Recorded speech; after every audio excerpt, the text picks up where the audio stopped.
مایزی خود جند و زرفشان وطنم وخش و خطلان و بدخشان وطنم توی امروزی منو فردایم تاجیکستان وطنم مسافرم چشمی راهی من دور است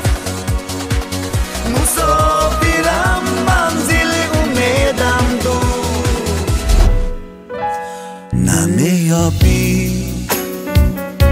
نمیابی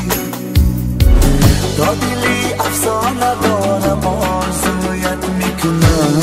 عزیزم شوقی لبهای تو دارم عزیزم چشمی شهلای تو دارم در انتظار نبودم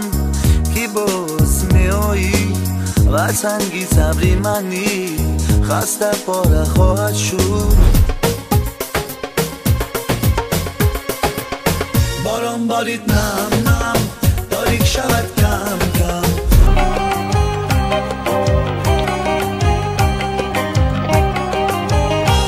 لبهای تو سرخم ولی سبز نرنگی در سبزه روی تو گل لاله شکفته است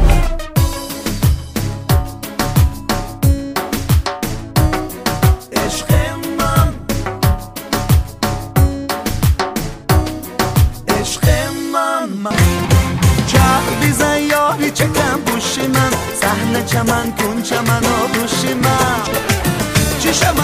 چی شود و نفسهای زهرگاهی و باغم آیی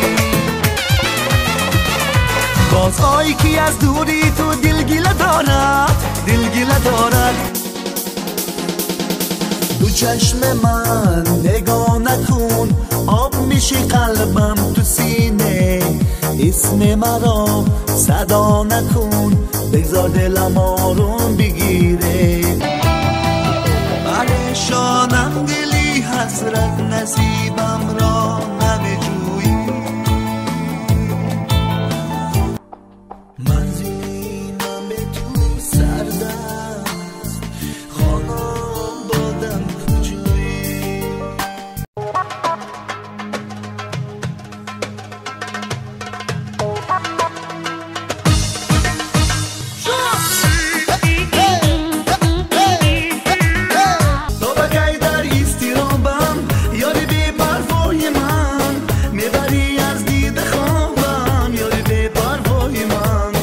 گذارد بای خود جفتی جوان آهسته جانانه این نغزی من بادم دو مغزی من یاری خوش روی کمه سبی خوشبوی کمه گلی خود روی کمه بیا بپیشم بیکا ایتن کی رنجیری و بماری دلم خواهد به تو دیدم گرچه زیبا دختران به تو بشنیدم سرودی عاشقان هرچی روزها بین ما بود عاشقی بود جدایی بود